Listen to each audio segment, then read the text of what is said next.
For the second video, I'd like to talk about the role of what's called an intellectual. In the sense of someone who is supposed to be some kind of thinker, that tries to find some kind of solution to make the world a better place. Um, I really don't like. I've spoken to this, like, what is the role of an intellectual? There's a lot of people who say things differently. Some folks say that it's someone who tries to make the world a better place. Someone with the faculty to kind of articulate a message that benefits the public. Other people say that they actually define it as a left wing intellectual, left wing person who is a constant critic. And someone who can stand up and say and speak truth to power. That's kind of like the definition that I've come to know. And I mean, that's like good, but I find that it's these people who see themselves as, as an intellectual, whether you call them left wing or, someone who stands for something. I think that really, if like, that's great if you stand for something, and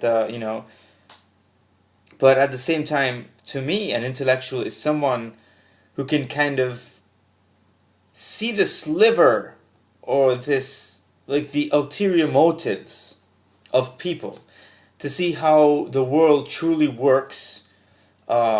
You can see the motivations of people, what drives them.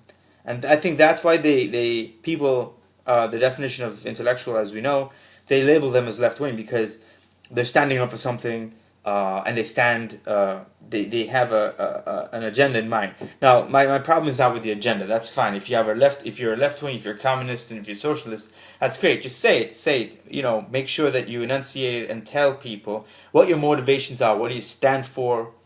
There's a very important person called, for me, he's one of my favorite writers, E.H. Carr. Now, he wrote about World War II, and he sees the world as he thinks he sees the world as it is, and he teases out the motivations of people who think the world should be, should run the way that they want it to run, because they have an agenda, and that agenda is it's very transparent. So I want to just use him as a base point, and just jump off and discuss my own views of what is an intellectual.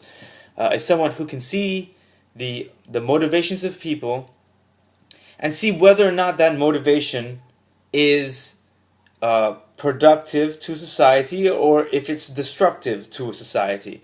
I think that is the best way to kind of see how the world works, and I think that's our job as students, because we're all students. I don't think anyone's a teacher at all.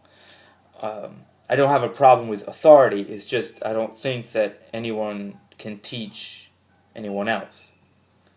Because you have something to say based on your experiences.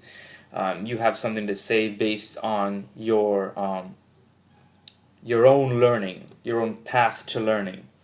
So in that sense, the what's called Hegelian dialectic, which is, just it's a little analytical model that just, it says one side says one thing and the other side says something, and in between there, based on their motivations, there's a truth. Like, in that little space there's a truth, and I think that's the best way to do things. Especially when everyone's honest and they say, well, this is what I have to gain based on my opinion, or, because everybody has something to gain. Everybody has motivations. It's fine, just say it. And at the end of the day, I can have a conversation with anyone, because I understand that we're all flawed.